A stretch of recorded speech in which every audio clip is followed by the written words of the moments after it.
Hey guys, so we are here, we're going to talk about posture, why it's important, and how to fix it. So we've got Marcy, and Marcy's going to be our bad posture demo. Yep. Sorry. This is probably the most common, this is probably one of the most common problems we see because it's just so easy to get into. Marcy, what do you do for a living? I work at a desk. You sit at a desk like 99% of people here, right? And what happens when we sit at a desk? We end up just spending more time in this position, this slumped forward shoulder. She's not this bad, but we're getting there. But yeah, so we're spending time in this slumped forward shoulder position. And what we say all the time is that what you're gonna do what's common, not necessarily what's optimal. So if you spend all your time here, you're going to end up trying to perform here, and this is such a massive performance limiter. It limits range overhead, it limits the ability to press. It's just a weak position. So we want to try and improve that posture. Your mom was right. So one of the best ways we can do that is with soft tissue.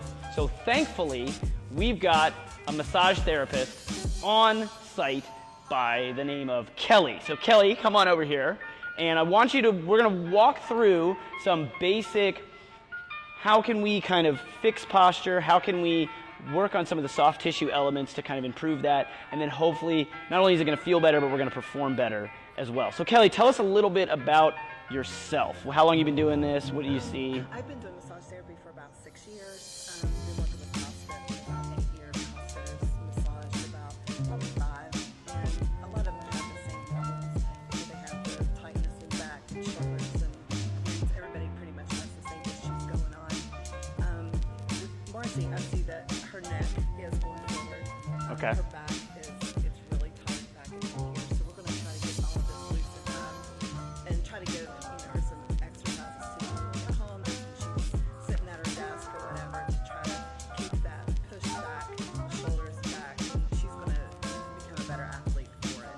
Awesome. All right, so let's see what that looks like. And so Marcy, go ahead and have a seat on the table. And so we're going to look through, so can we walk through some of the musculature of the back here, right? Yeah. In general, I think you probably agree, a lot of what we see, the most common is really overactive upper traps, right? So this kind of shrugged up position, so the traps that run from here, and then kind of weaker mid traps, low traps, kind of rhomboids, all this musculature that would basically it would pull the shoulder blades together and kind of give that freedom of motion for the shoulder and also kind of stabilize everything so that when we're pressing, we're on that stable base. Is that about right? Yes, absolutely. And a lot of the times when the rhomboids in this area is tight, they start going underneath the scapula. So a lot of times you can start getting tingling in the arms, tightness.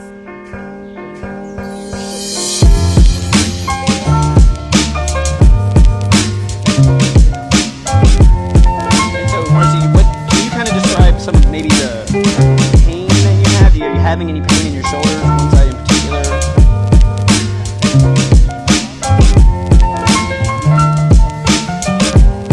And what kind of pain is that? Is it like stiffness? Is it like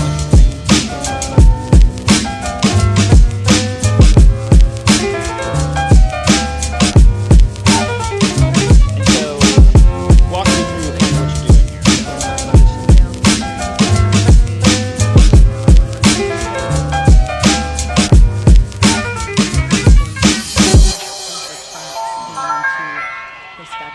You kind of see that like thud, right? Yeah. So, yeah, I think one of the things that I kind of learned from friends of mine that are PT or that do a lot of manual therapy is that your muscles should basically feel like a really soft, nice fillet, right? Like that's what you're looking for. And right now, especially when you get over that kind of mid-trap kind of rhomboid area, it looks like a honey.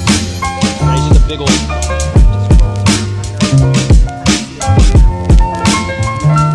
But it should be just soft, right? It should look literally look and feel as if you're pressing on the steak. That's basically what you're doing. Right? So that's what we're going for. And so if you have healthy tissue, it should just feel soft to the touch. It should feel squishy, kind of, just pliable.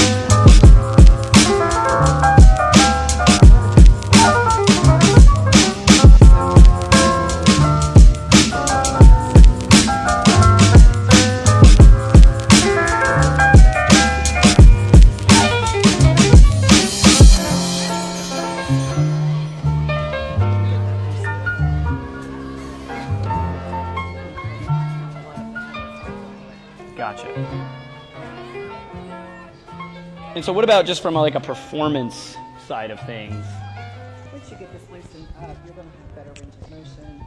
You're going to have, you're going to be able to lift better, just because you're going to be able to get that over the head and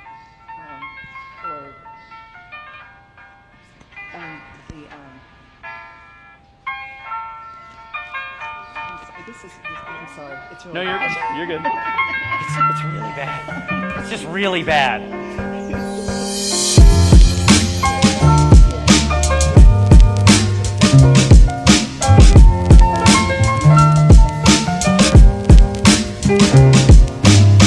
Yeah, one of the things, we like to say, and what we do a lot of with mobility, with self-mobility and self-myofascial, is, the analogy I like to use is like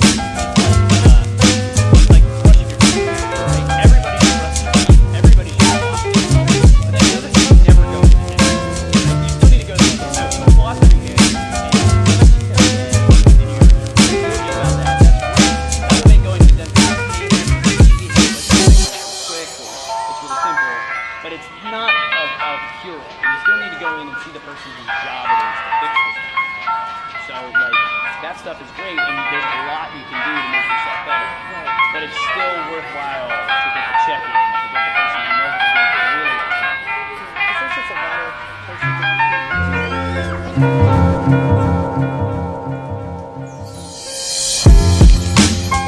Yeah, that's another analogy. Sort of like a shotgun approach, like you're a tree, to go get that muscle, to get that shot, the long ball, is really just a shotgun. It's like, okay, let's try something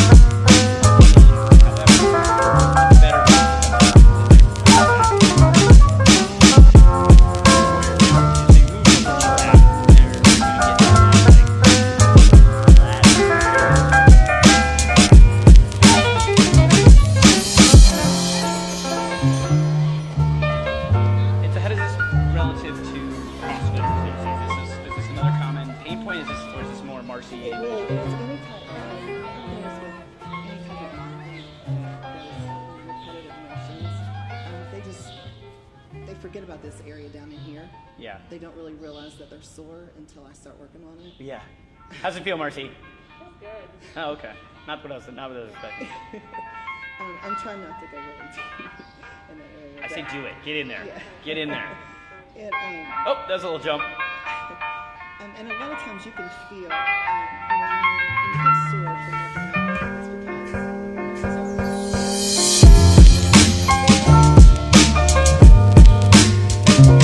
Yeah, so when we talk about SMR, right, or self-myofascial release, basically what we're talking about is the fascia, this layer of tissue that sort of works with our muscles, right?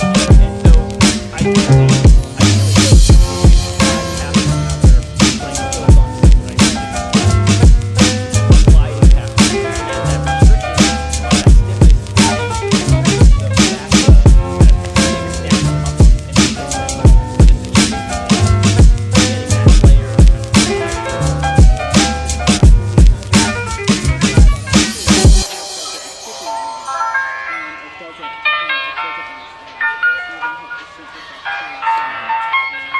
so lots of water. So we've done a lot of work. We've done a lot of kind of mashing and getting that tissue sliding. And typically, I think there's kind of, in my opinion, there's sort of two strategies you can go with. One is what we call kind of like a general smashing idea, right? Sort of exactly what you get with a massage gun. Basically, if you're staying still and you're just massaging the tissue, that is great. That's an awesome technique. Much better served for it's really hard to smash around on the crossbar. What I think is a lot more effective is to actually just create like a soft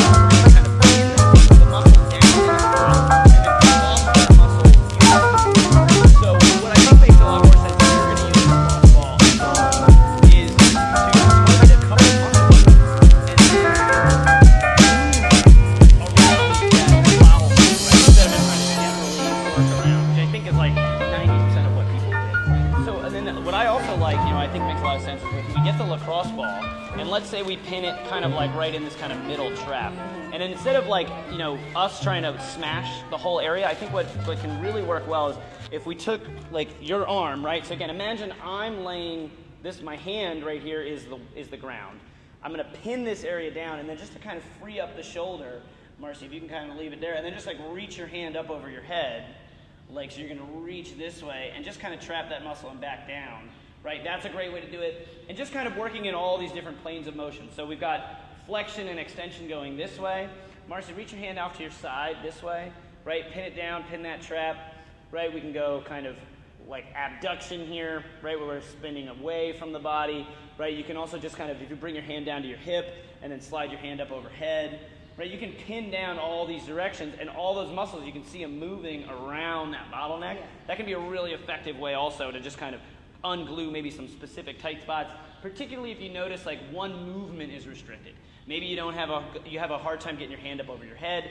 This is a good way just to kind of pin down that spot and just kind of move around it, which I think is, again, a very effective way. If you're gonna kind of roll generally, I think, you know, you're best served with somebody like a professional who can get in there and really attack those nasty spots. But if you're gonna just kind of pin down and you're trying to free up some motion, that's a great way to do it by yourself, Yes. laying on the ground at home, before workout, after work, whatever. Right.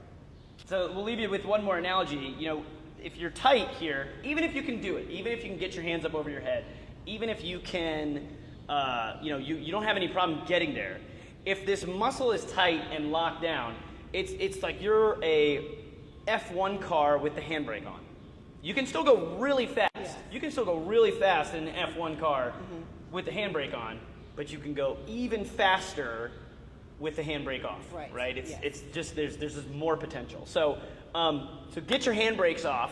Let's loosen up these tissues. If it's with a lacrosse ball, great. If you can get in with a professional, that's even better. It's worth the investment.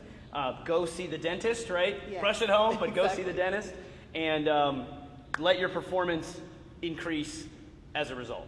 And maybe you don't have as much pain just sitting there doing nothing as well. So get in there. Let's see it. Let's see if you can get in there and get some work done. Free up, get those handbrakes off. And Kelly, where can we find you, reach you if we wanted to get in touch? I am here at District CrossFit. You can reach me by phone 304-951-3308 or kellydclmt@yahoo.com. Boom. Love it. Thanks. Marcy, you just lay there. You get work. All right.